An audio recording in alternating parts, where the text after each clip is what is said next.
There was a time when Dunfermline played host to some of the biggest names in the world of folk music. Hello, my name is Brian Nobile and welcome to another edition of They Played Dunfermline. Today we've come up to the home of John Watt, local singer-songwriter, and asked John what he can remember about the 40 years of folk music. John was responsible in 1961 of starting the Howth in Chalmers Street. Hello John, many thanks for inviting us up. No problem, Brian. Nice to see you again. 40 years on, 1961. What made you bring folk music to the Howth in Dunfermline? Well, of course, it all emanated really. I was a big jazz fan when I was in the army, which would be 1951 to 53. And from the jazz interest, of course, I collected records. You can see a whole lot of 78 records behind you, and of course they're all jazz music. And I collected early American jazz music like Louis Armstrong's Hot 5, Hot 7, Bunk Johnson, Kid Ory, all these sort of people. And then of course when I came out of the army we would go to jazz concerts and would see some of the American jazz people. I'm one of the few people actually that I've come across, and that seems strange it being me, but I went to see Big Bill Broomsay in 1953 in the Usher Hall. I've never met anybody else yet that's been there. But we used to go to these jazz concerts in Glasgow and Edinburgh, and of course we saw the British bands as well, like Humphrey Lyttelton, Ken Collier, and these bands, especially Ken Collier, they would, in the interval, they would have skiffle groups, so that of course you got them, and they were doing all sorts of blues material and that kind of thing. And from there, of course, it became the skiffle era, and then you got people like Joe Gordon, Willie White, and Joe Gordon still on the go. But the first time I saw Joe Gordon was in the middle 50s, being the Carnegie Hall when he was playing with the Black Diamond skiffle group. And Joe then went into kind of folk music and appeared on the television with the Joe Gordon Folk 4, and we used to watch that, and that would be in the late 50s. And then what happened was Delina McLennan, the well-known Gaelic singer who now lives in Blair Athol, she was teaching in a special school in Lochgelly, and I went to a party one night, and her boyfriend was Robin Gray, and he was the first person I had ever seen close up playing a guitar. And they said, you must come across to the Howth in Edinburgh. And I went across to the Howth in Edinburgh, 369 High Street, opposite St Giles Cathedral. And the night I was there, it was Sonny Terry and Brownie McGee. And there I met people like Hamish Imlah, Archie Fisher, Delina, who sung there. I started singing there. And then I was the social convener for Dunfermline Carnegie Hockey Club, because I played hockey for Carnegie, of course, and Alan McMillan, the optician in Chalmers Street, he was the president of the club. And of course, I was always organising social events, so we would have like film shows, and I'd have Delina McLennan across singing, and after I'd been to the Howth and was telling Alan McMillan what I'd seen across in Edinburgh with all these people, he said, oh, I've got a big cellar at the back of my shop, and in fact underneath my shop. And we went down and had a look at it, and it had been used as an air raid shelter during the war, and we cleared it all out, put in benches in it, and opened on the 16th of October 1961 with Robin Gray, Delina McLennan and Roy Guest. And to the opening along came Archie Fisher, Cindy Fisher, Joyce Fisher, and we had people from Dunfermline like Tony Harris and Jim Ritchie who came along, and a girl called Anne Leach and her sister, and it just transpired from there, and that's how Dunfermline Howth started in 1961. You said that you were connected with the Dunfermline Carnegie Hockey Club. Did you have to seek any kind of permission to start a folk song club in Dunfermline, or were they very supportive all the way along the line? Oh, they were very supportive, because when the folk song club first started, it was Carnegie Hockey Club people that helped on the door, because part part of the money that came in went into the hockey club funds, and it went on that way for almost a year, I think, and then it became impractical, and the folk song club became separate. And also, of course, in the very early days of it, Dunfermline Jazz Club was involved in it, because Jack Beck, who I sing with now, Jack Beck from Dunfermline, he was a great jazz fan, and he put on jazz events down in Molocco's Cafe in Dunfermline. But we split away from them, and then Jack eventually came back into the scene as a folk singer. He became a folkie through the jazz, and really the skiffle to a certain extent, same as me. We're both from jazz backgrounds. On the research for today's show, I did notice that it was so successful the first night, you had to A, have a second night, and B, did you sustain the popularity of the Howth Club? No, not as high as that, because the Howth was a very small place. It only held about 60 people, and of course we must have had about 100 people queuing outside the door on that first night, so we had to run another night.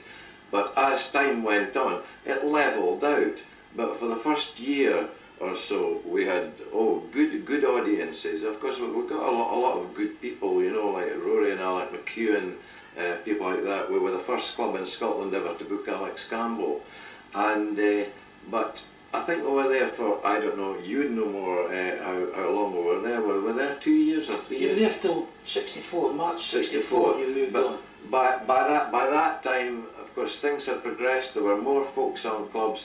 The cellar was uncomfortable. It was warm enough because we had heating in it, but the way that folk song clubs went, they went into hotels where people could have a drink and where they could sit in comfort. So audiences did begin to dwindle, and then of course we went down to the Brucefield Hotel, and immediately things changed. We were playing to audiences of 100 because people had comfort and that sort of thing. The whole thing changed.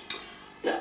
Having appeared in the Howth and having went to a few folk venues in the Howth, I had tremendous atmosphere. Would you think that was missing when you took it away from the cellar? It had a tremendous atmosphere, didn't it? Oh, it had amazing atmosphere, and there's no doubt about it. Taking it down to the like of the Brucefield, you lost in the atmosphere. But again, from our point of view, it was a financial survival thing, whereby we got big audiences down at the Brucefield. Therefore, we could get various singers and whatnot. And really, the Howth could not continue. People kind of grew away from it. But the Howth was marvellous when it was running. I was surprised to speak to you earlier that all the big acts that you brought all the time, weren't so big then, but later on went on to be big acts. You gave them a fiver. That's right. Everybody came for a fiver. Like we had as it was then, the Corrie Folk Trio and Paddy Bell. They came up for a fiver. Alex Campbell. I remember Rory McEwen drove up from the Borders in a black Mercedes with his brother, and they got a fiver. You know, everybody got a fiver, and it was quite amazing. In fact, one night I remember Bobby Campbell and Gordon McCulloch came from Glasgow in a scooter, and we had double booked, and we had the American singer Carolyn Hester, who later, and that was the week that was being interviewed, they said to her, and is this your first visit to Britain? She said yes. She didn't tell them that she had come to the Howth with Bobby Campbell and Gordon McCulloch, and the three of them had shared a fiver. It was quite amazing. But that's the kind of things that went on in those days. You moved on in 1964 to the Brucefield Hotel, although it wasn't the end of the Howth by any amount of means. We'll come on to that later. But you moved to the Brucefield Hotel, a bigger venue, and of course people could get a refreshment as well. Would that lead to the popularity of the club there? Oh yes, it led to the popularity of the club there, and there, of course, we were joined by other singers and performers who were the nucleus of the club. People like Chuck Ritchie from Inverkeithing, the fiddle player who was the town officer in Inverkeithing. I just went in to see him, and he said, "Oh yeah, I'll come up there." And then of course that was the first place in Dunfermline, the first place in Scotland that Barbara Dixon sung in, because she came to, I think it was the second night of the club, and got up and sung, and that was her as a resident in that club. And she started singing with Jackie Beck, and they were very successful together, Jack and Barbara. You ran for approximately just over a year, and then moved on to the Rosyth Folk Song Club. Right. There was a split, but it was a musical split, John. Can you fill us in on why you would want to move from the Bridgefield to Rosyth Folk Song Club? Well, it was a I stopped running the club, and there were other people running the club, and Barbara Dixon, myself, Jack Beck, Tony Harris, and by that time Tommy Bonner, we weren't all that happy with the musical direction that it was taking. There was no acrimony of any kind. We just decided that we had ideas about the music, and so we just moved en bloc to Rosyth Hotel for a year.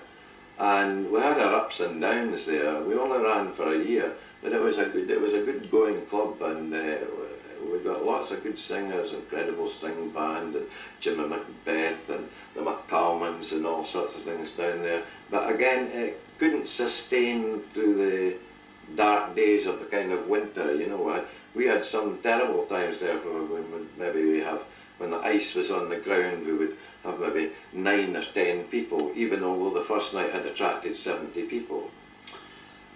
The people who came to the Rosyth Folk Song Club, your guests, reads like a who's who in folk music. If I could just pause just for a minute or so and just talk about a couple. Right. A couple of stories. The Watersons appeared there twice, but the first time they came, they were met with a cold response. Can you tell us why, John? Well, we had booked the Watersons, and it came to about 10 o'clock at night, and I think we closed at that time at 10:30, because closing time for serving at the bar was 10 o'clock, so we closed at 10:30, and the Watersons just didn't appear, and never phoned us or anything. So they appeared, I think, at 10 minutes to 10 at night with us all chewing our fingernails, and one of the guys in the door, he had pretty sharp words with them because they'd never phoned us or anything. They gave us some kind of excuse, you know, and I think they did about 20 minutes eventually, but it was, you know, it wasn't very easy. And then the second time, I can't remember what happened, whether they appeared or not. It's so long ago, but the Watersons were really marvellous. They went on to bigger things. Marvellous group. A few of my heroes played there, Matt McGinn for one, Jimmy Macbeth another, and of course Billy Scott. But Joe Corey, his name stuck out. Fife poet, tell us how you managed to book Joe Corey. Well, that was quite a strange thing. Like many people in Fife, I had never heard of Joe Corey, although he was a very, very famous man. And my father knew all about Joe Corey, and older people knew about Joe Corey. But I was coming through from Glasgow one afternoon with Matt McGinn, and he said to me, "Do you ever see Joe Corey?" I said, "Who's Joe Corey?" And he says, "You haven't heard of Joe Corey?" And I said, "No, tell me about him." And of course Matt had been bellowing songs in my ear all afternoon, and he told me how Joe Corey had been, he came from Slamannan in Stirlingshire, but he was brought up in Cardenden, and he worked down the pits, and then he started writing poetry. And in 1936 he had his first volume of poems published, which was called The Image of God, and in one afternoon they sold 1,000 books on Glasgow Green. And then of course Corey went into writing plays, and he wrote piles of plays, and of course there were 3-act and 1-act plays, and a great number of them were put on by women's rural institutes and that kind of thing. And his plays were actually put on down in London. He had plays like the Shilling a Wheat Man and these kind of things. And of course he was a very left-wing poet, and he won competitions. He won a competition for a play, I can't remember which play it was, and he went to Moscow to see it being put on. And I remember that he spent all the money he got, because it was paid in rubles and he couldn't take them out of the country. And then he went to Leipzig. His plays were put on down in places, mostly in kind of mining areas, but also down in London. And he eventually finished up in Welwyn Garden City, where he was a cinema projectionist. And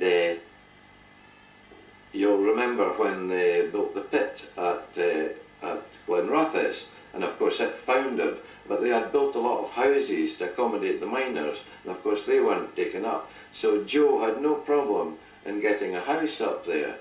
And going back to Matt McGinn, he said, yeah, he's living at 21 Warout Road, Glenrothes. So I went to see Joe Curry, and they were very welcoming, him and his wife. She had been a singer with the Carol Rosa Opera Company. And I said to Joe, are you still writing? And he went upstairs and he got trunk loads of stuff which had all been rejected by the BBC as being too kitchen sink. They weren't suitable for television, or so they said to Joe. And he was quite a bitter man.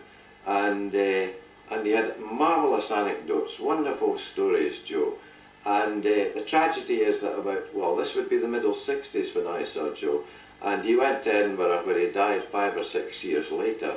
And after he died, 784 Theatre Company revived all his plays and put them on all round Scotland. And here was people saying, who's this Joe Curry, who's this Joe Curry? And I mean, Joe Curry had been a real biggie in the 30s, but lots of people in Fife didn't know who Joe Curry was. Very sad. Oh, an amazing man. Very erudite, hard, good writer, you know, crawling a book like a snail in the muck, covered in clammy clay, me made after the image of God, jings by his laughable tea, you know, real punchy stuff, you know, great. I've got his book up the stair, and then of course there was a book came out, 784 Theatre Company published a book just called Joe Curry, a lovely book. Great. And of course the final night of the Versailles Folk Song Club was Ewan McCall and Peggy Seeger. Ewan McCall and Peggy Seeger. Big names in folk. Well, I had met Ewan McCall and Peggy Seeger first in 1962. A guy called Maurice Franco from St Andrews, who ran the St Andrews Folk Song Club. Maurice and I went down to London to Hemel Hempstead for a weekend seminar with Ewan McCall and Peggy Seeger. And there was about 30 of us. There was Maurice, myself, the singer Bob Davenport, Roy Harris, various others.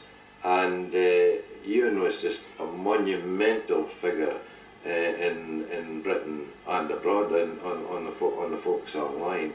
I remember lying on a beautiful sunny day there and being really discouraged because Peggy Seeger, who was married to Ewan McCall, she was Pete Seeger's brother, and Peggy Seeger said, hands up those of you who can read music, you see. And out of the whole 30, 2 people put their hands up, and Bob Davenport and I looked at each other, and Peggy said, there is no room in anyone in the folk song revival for those who cannot read music. We just I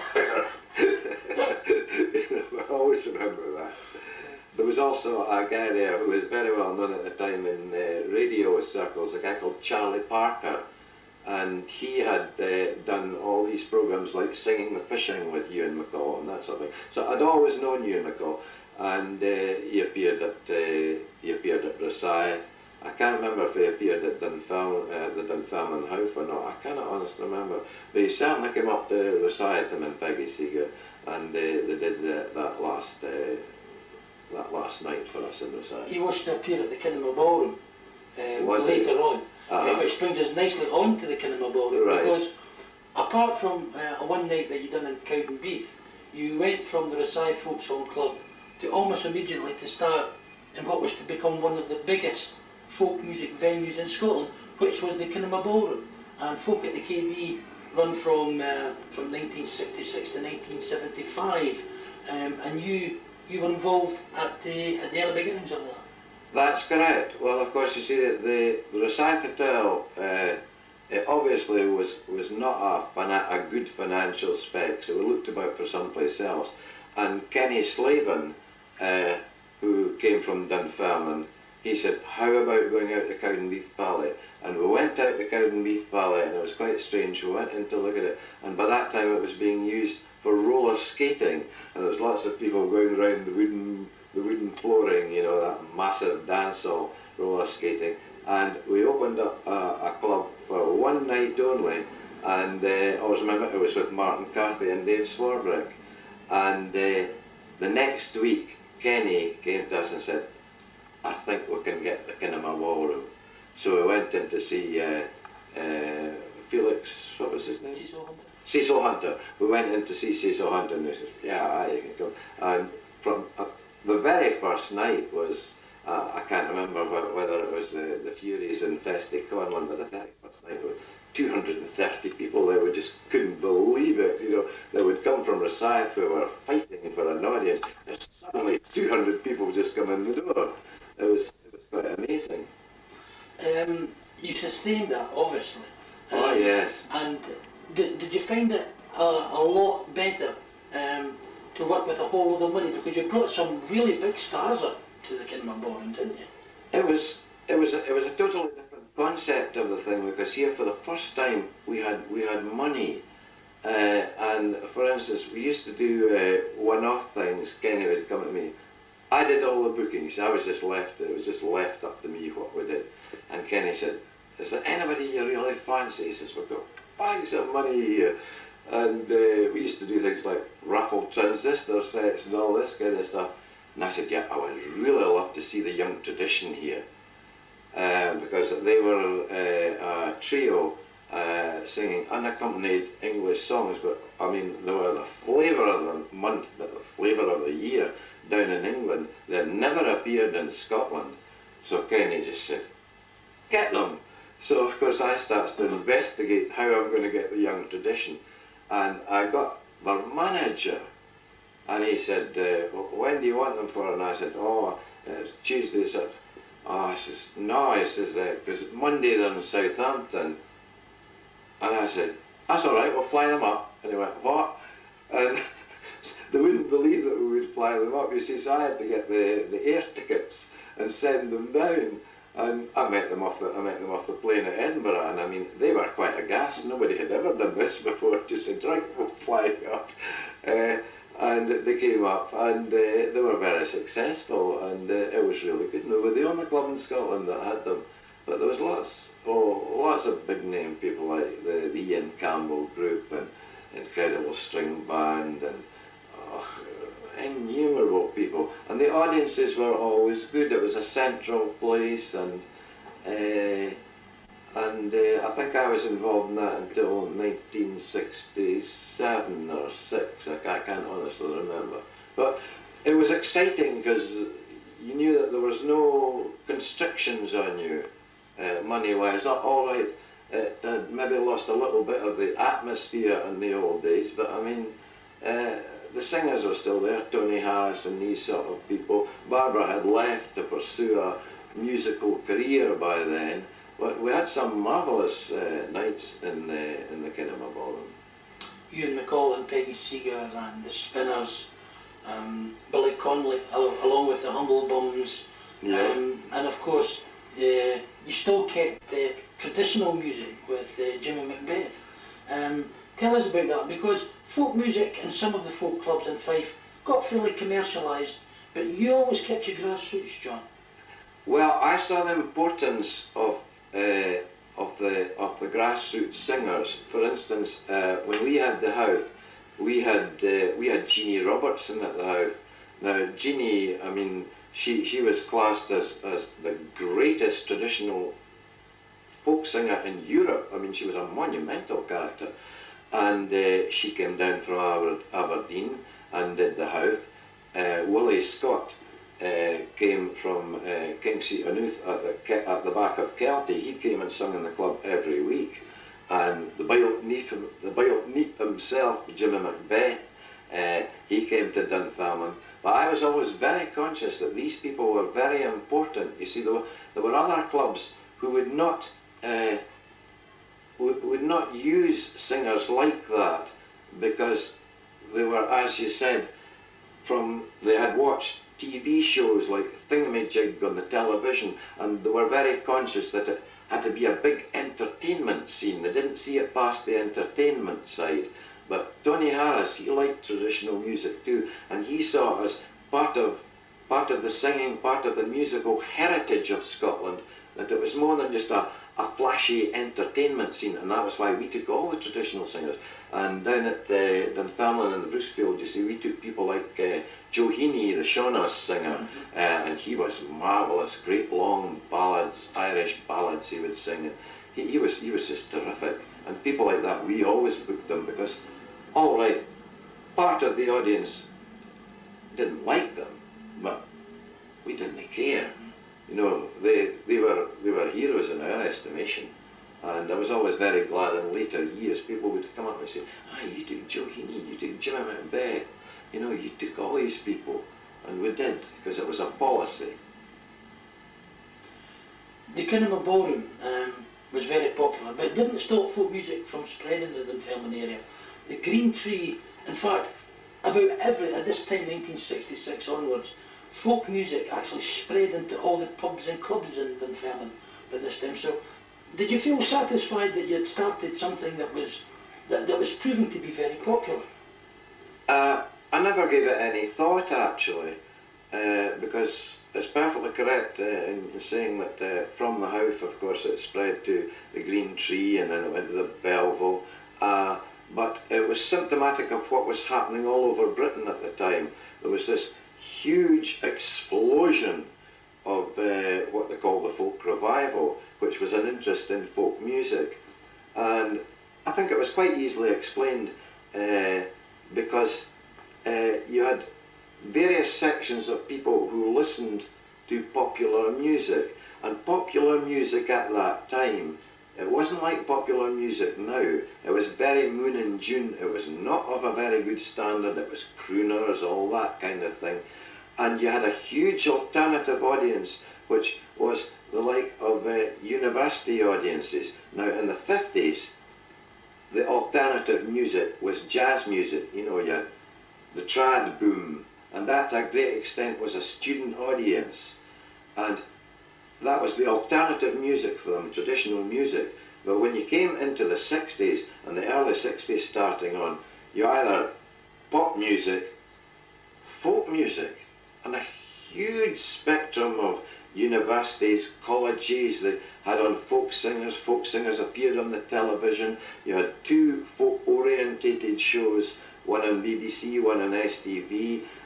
You had the Jimmy Shans on the one side, and Scottish bands got more prominence. There was a whole huge explosion of folk music, which, although it carried on, in fact it carried on right through Europe, it has settled down now, where, well, for instance, once folk music got going in Fife, there was 18 clubs in Fife.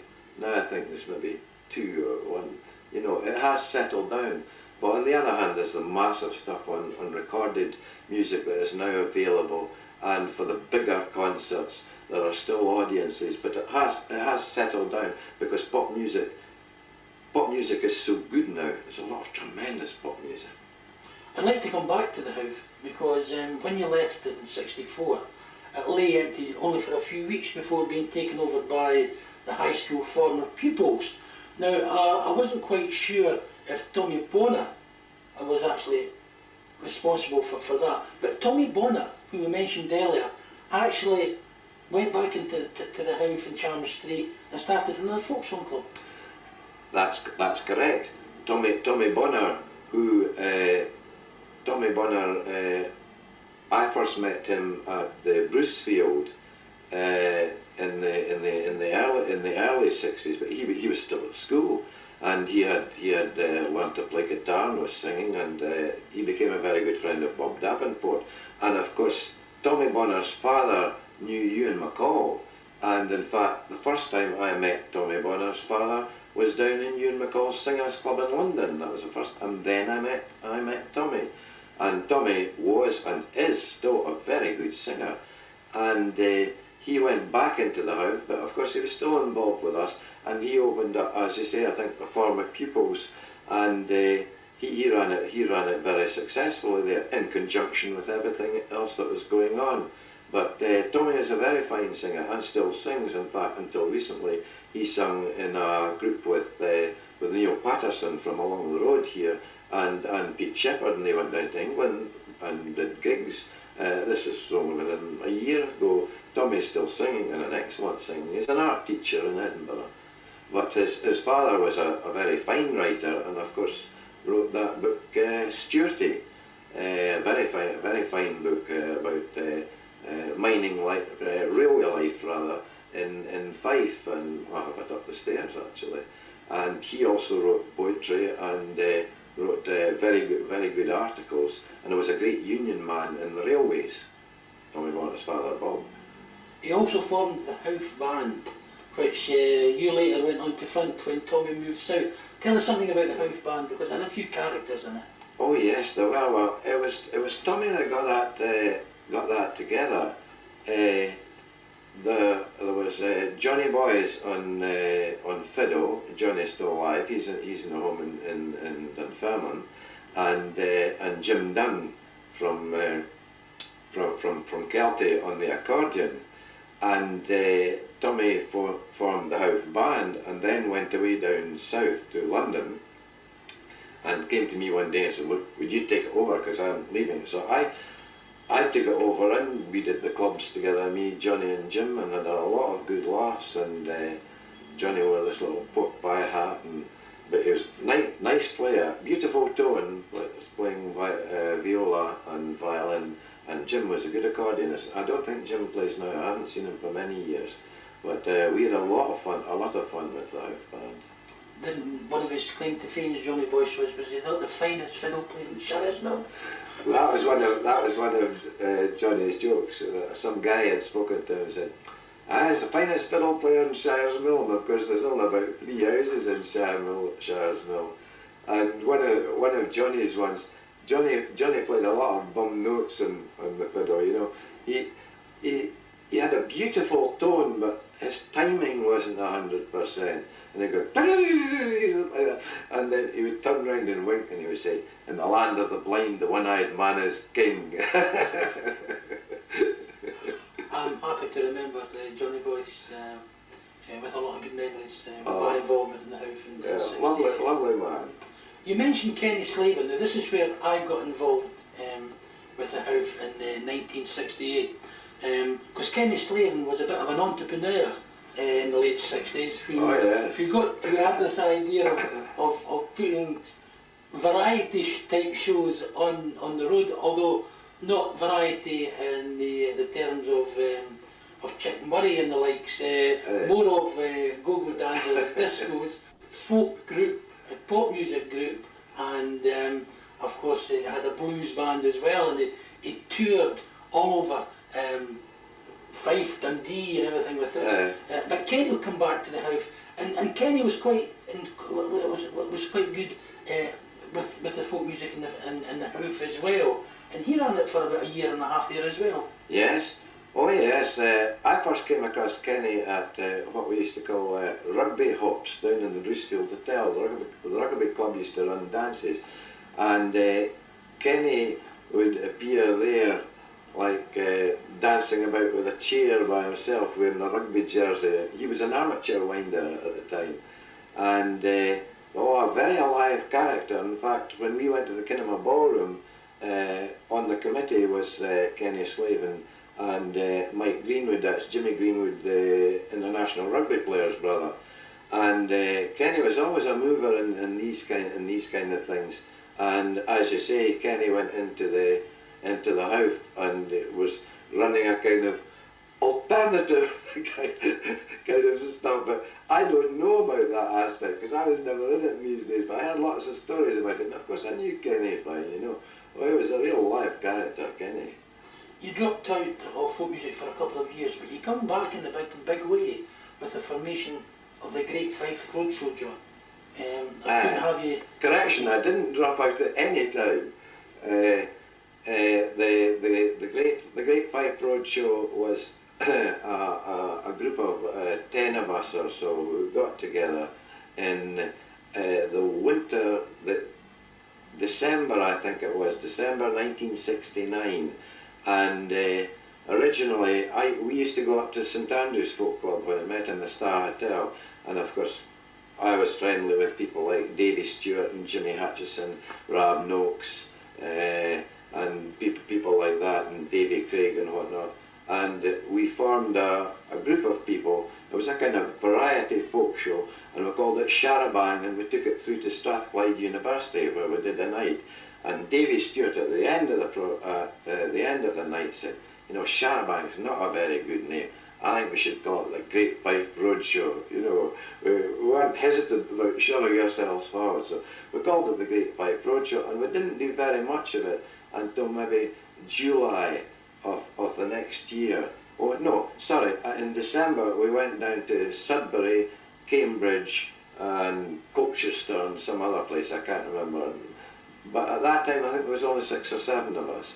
And then in 1970 we did the big summer tour, which was, oh, it was ridiculous. It was like 29 nights out of 31 or something, where we traipsed all over Scotland, from Dumfries in the south right up to Ullapool and Tain and Nairn and excuse me, and we had worked out how much money we were going to make, and we thought, oh yeah, this will be great. But at the end of the tour we had to do about 4 concerts to pay off our debts, because we all travelled in cars and tents and this kind of thing. Well, of course we distributed thousands of bills everywhere we went. You see, what we did, you would come to Ullapool and or rather Fort William, then you would do the show at Fort William, and then several of us would go in and stay in Ullapool and get up early in the morning and race round with like 1,000 leaflets and all this kind of thing.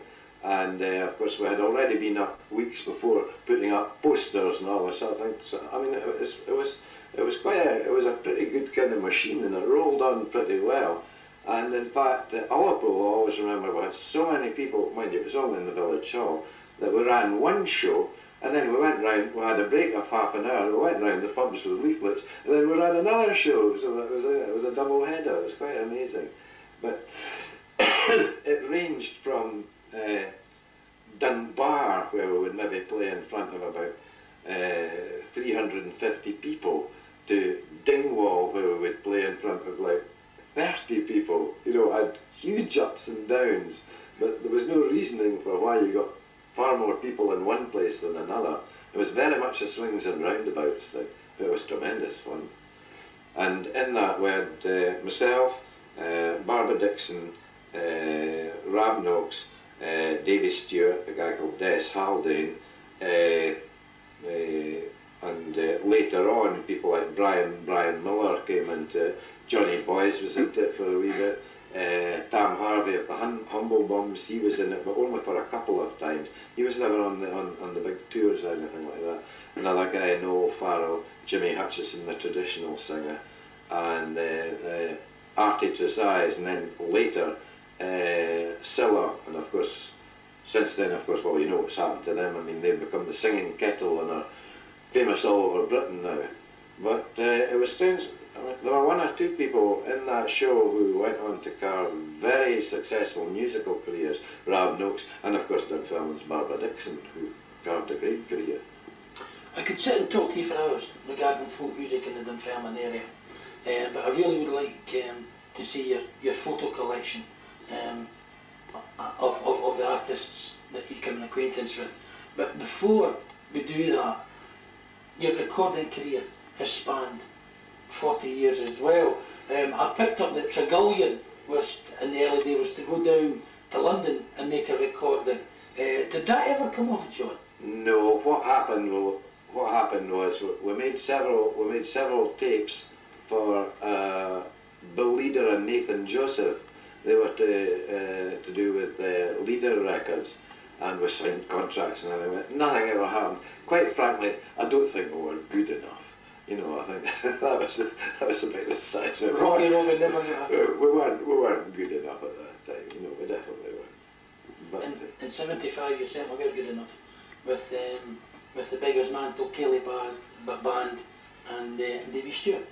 that's right, that was actually 1976, and Davy Stewart and I recorded Shores of the Forth with a band which was Chuck Ritchie, the fiddler that I spoke to you about earlier, and who did we have on the accordion? Oh, Jockey Mullen from Kelty who had on the accordion, and Robin McKidd playing bass, and Brian Miller played guitar and mandolin and that, and we recorded that over 2 days up in two farm cottages up in Balcanco, and we didn't do it in the studio, we did it, as I say, in these cottages, and we mixed it physically because we had hired a mixer which Pete couldn't really work, and so we just mixed it physically by standing distances away from the microphone, and it was done on a Revox, and it was very heavy going doing it like that way,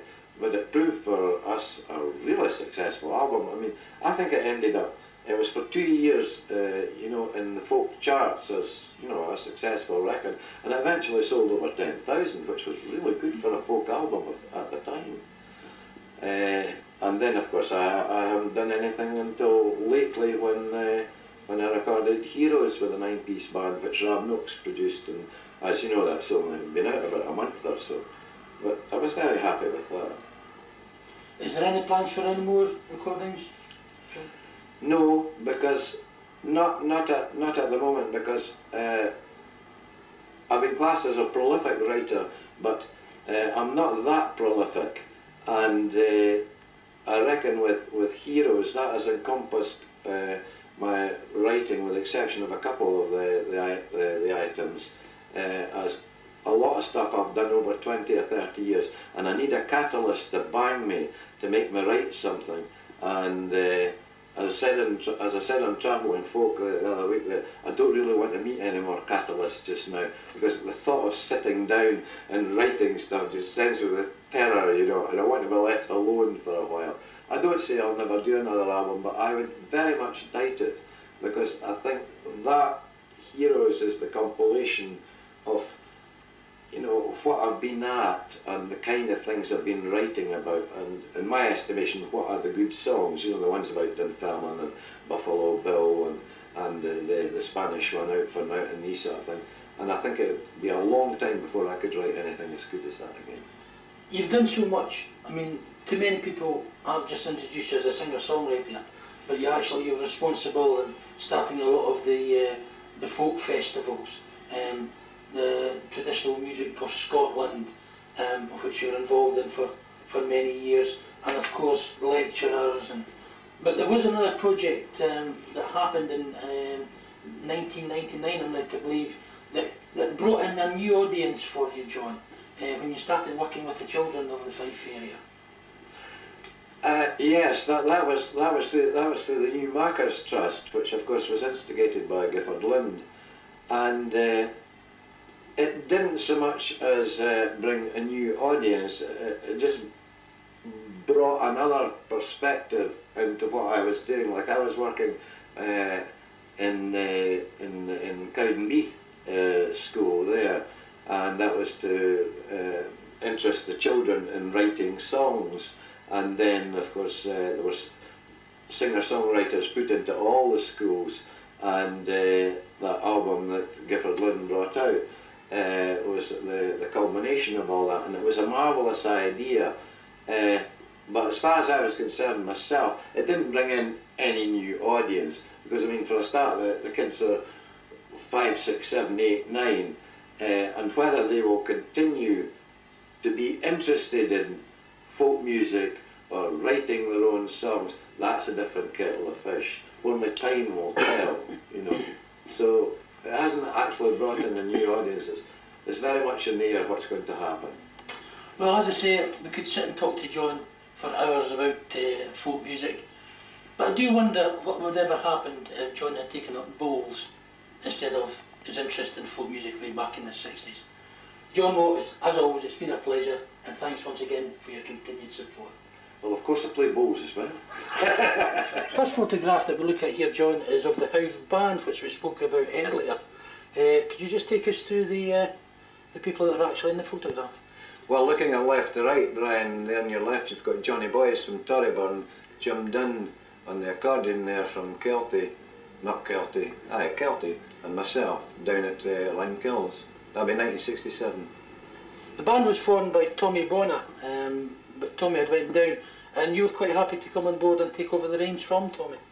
Yes, because Tommy and I sung a lot of the same kind of songs, and Tommy was going down to London and he said, would you take it over? So I took it over for, I don't know, a couple of years or something like that. We spoke of the final night at Rosyth Folk Song Club, and that's a smashing photograph. Could you just talk us through the personnel, John? Aye, right, that's 14th of May 1966, and as you say, the last night, and there on the left is Jack Beck, standing holding the concertina is Dan Lister, and then immediately behind him is Tommy Bonner. Next to him is Geordie McIntyre, then there's me holding Ewan McCall's banjo, and you can just see Tony Harris's head there, and then of course there's Ewan McCall, and standing next to Ewan McCall is pretty young Barbara Dixon, and standing next to Barbara is Peggy Seeger. I'm afraid I can't remember the name of the piper. In your early days you were part of a folk group called Tregullion, and we have a photograph of Tregullion, John. Yes, the guy on the left, that's Jim Ritchie, who actually lives in Milnathort now. In the middle is the late Tony Harris, who died about a year ago, and myself. That's Photograph on the same page, John, is of the opening night of the house in Chalmers Street. Who's in that photograph? Yes, that's October 61. From left to right, that's Robin Gray, who sung with the lady there, that's Delina McLennan, the well-known Gaelic singer and poet, and in the centre is Roy Guest, who ran the original house in Edinburgh at 369 High Street opposite St Giles Cathedral. An early and a popular visitor to the Dunfermline folk scene was Josh McRae, and this is an excellent photograph of Josh. Yes, that's Josh McRae. He appeared at the house on many occasions. In fact, he was the person that most people would know of, because of course he had two songs in the hit parade at the time, Messing About on the River and Talking Army Blues. Josh McRae, wonderful singer and artist. We have some local performers who appeared at the house. This one here, John. That's Alistair Lister, who was a policeman, and he was a great mover in the Dunfermline Highland Society and used to sing a lot of good songs. They used to meet in the Masonic Hall at the top of the Nero. Next to him is Anne Payton. She was Anne Leach before she got married, but she was a star of the Dunfermline Light Opera, you know, used to sing in Annie Get Your Gun, Oklahoma, all that sort of thing. Wonderful singer. And bottom left there is a very young Archie Fisher, who appeared many times in the house, and that's another one of the Tregullions that I spoke to you about before.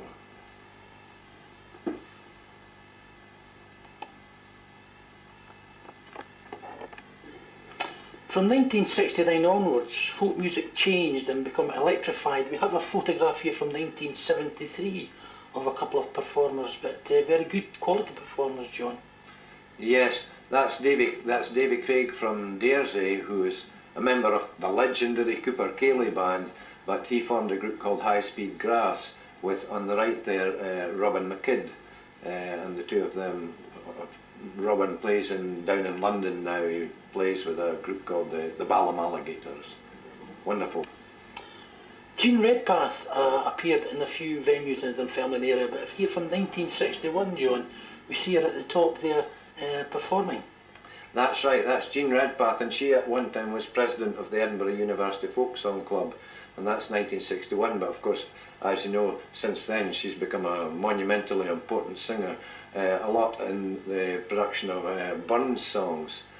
The bottom one is the original Bilt Neep himself from Portsoy, Jimmy Macbeth, wonderful singer of bothy ballads and that kind of song.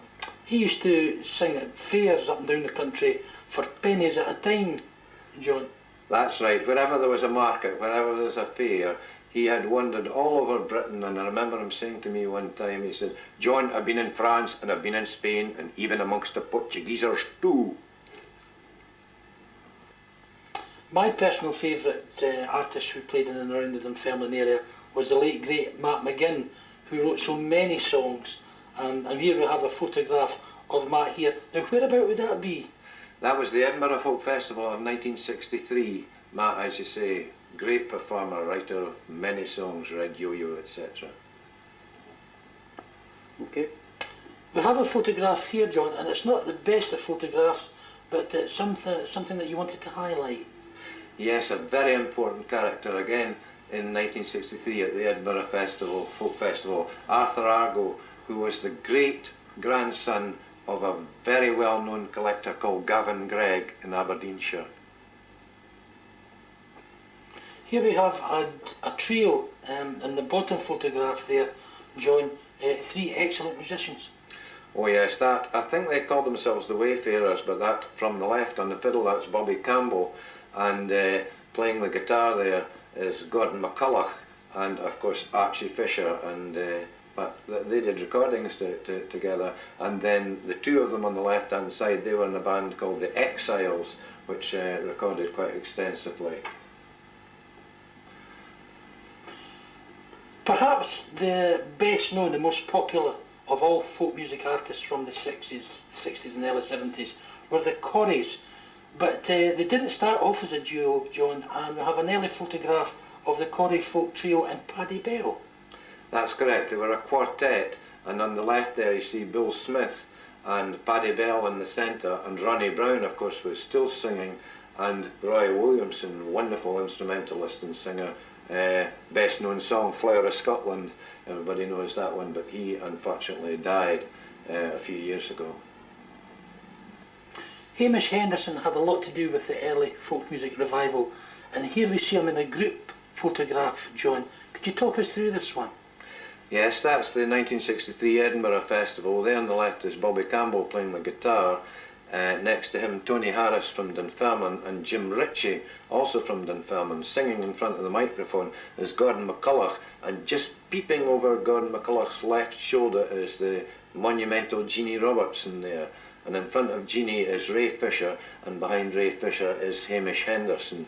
And there's Ray's brother Archie looking towards her, and Jim Kloss, who organised the whole festival, and Jodie McIntyre, a very fine singer.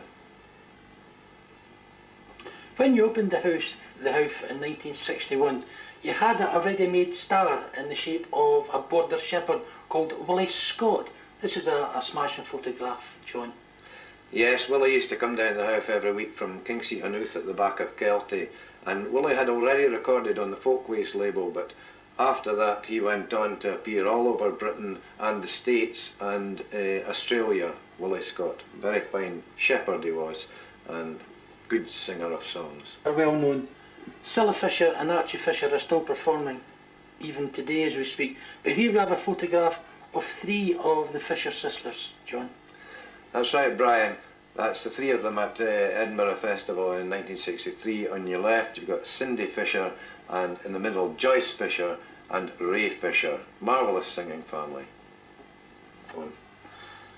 Another local artist who injected quite a bit of comedy and variety into the proceedings at the house was Tam Lister.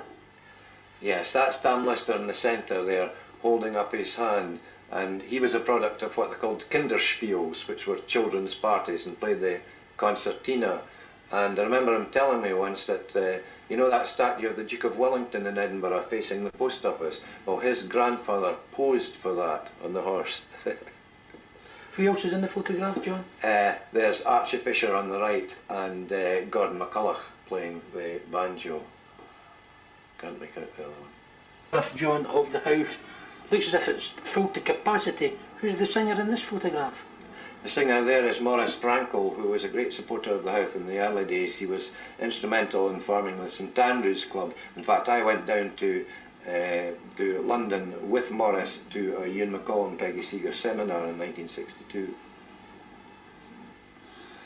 This photograph here shows folk music artists having a refreshment, John. Yes, and believe it or not, that was at Dysart Golf Club, which in fact it only had the last hole, the rest of it had houses built over it, and just leaving the bar alone, so that was a jolly night in the bar. The one and only hole in Dysart Golf Club. Can you talk us through some of the artists that's in that photograph? Well, the guy playing the soda siphon became the head of the classics department at Buckhaven High School. Tam Somerville, we called him Classical Tam. There's me in the middle playing the guitar, and I'm afraid I can't remember the names of any of the rest of them. We're looking at a photograph of another local performer, John. Yes, that's Kathleen Beattie, who was a very fine singer, and she as well was involved in light opera and that kind of thing. She was a straight singer, she wasn't really a folk singer, but a lovely singer, Kathleen Beattie. Big artists, television-wise, you brought to the house was Rory and Alec McEwen. John, you have a photograph. Yes, of course, they were on the television every night on that programme Tonight with Cliff Mitchellmore, and they came up to the Borders, and I always remember they came up, Rory, that's Alec McEwen on the left, and Rory on the right there, and they came up from Duns driving a black Ferrari and got their £5 the same as everybody else. Note, no dogs allowed. And close to all our hearts is the Great Fife Roadshow. And here you have a book, John, from your collection, which catalogues the start and the end of the gigs for the Great Fife Roadshow. That's right. You can see there, Brian, we started in the 26th of December 1969. I think we did about 55 gigs altogether, and we finished up at the Elbow Room in Kirkcaldy in 1992 for their 30th birthday party. And that was really the end of it, because just became so unmanageable with so many people involved. Now there's some great names there that we can see, John, but we've actually got a photograph as well, an excellent photograph. Perhaps you could talk us through some of the artists that we can see. Right away I can see you up the top there, but there are some fine artists who That's appeared on the right. Great Fife Roadshow. That was 1963. That was taken after Barbara Dixon and Rab Noakes had left. But you'll see up in the top left there, we've all got our kids with us, is Davy Stewart there, Davy Stewart up there, wearing the Dillon hat and all the hair. That's Jimmy Hutchison. No, that's Noel Farrell, that's Jimmy Hutchison, that's Jimmy Hutchison there. And of course standing to his left are that very successful couple now, the Singing Kettle, Artie Tresize and Cilla Fisher. And in between them is Jan Miller, who made the papier-mâché model of the Celtic Clippy. And behind her is her husband, Brian Miller. Sitting next to Brian is me, and the guy with the berry in front of me is Noel Farrell. And there's Davy Craig in the front. And that's all our kids and wives sitting on two vintage cars up at Kinlassie. This is your wife? Yes, that's Kathy and my daughter Aileen. Well, I'd like to thank you very much, John. It's been an absolute pleasure today, and thanks very much for sharing your memories with us. And here's to the next 40 years. Well, thanks very much, Brian. Well, likewise, it's been a great pleasure for me talking to you this morning. Thank you. Thanks. Well, I hope you've enjoyed the conversation with John Watt today, and I'd like to take this opportunity to thank John for inviting us up and granting us an interview. I'm sure everybody will find it very interesting. I would also like to thank the continued support of Dunfermline Sound and Vision, the Carnegie Trust, and of course the Dunfermline Press, and all the artists and the great people of the Dunfermline area. Till next time, this is Brian Nobile saying thanks again. Artists appeared in the Great Fife Roadshow, John, eh? Oh yes, it was marvellous. Besides all the Rab and Barbara, and we had all these people, and we had a lot of great laughs.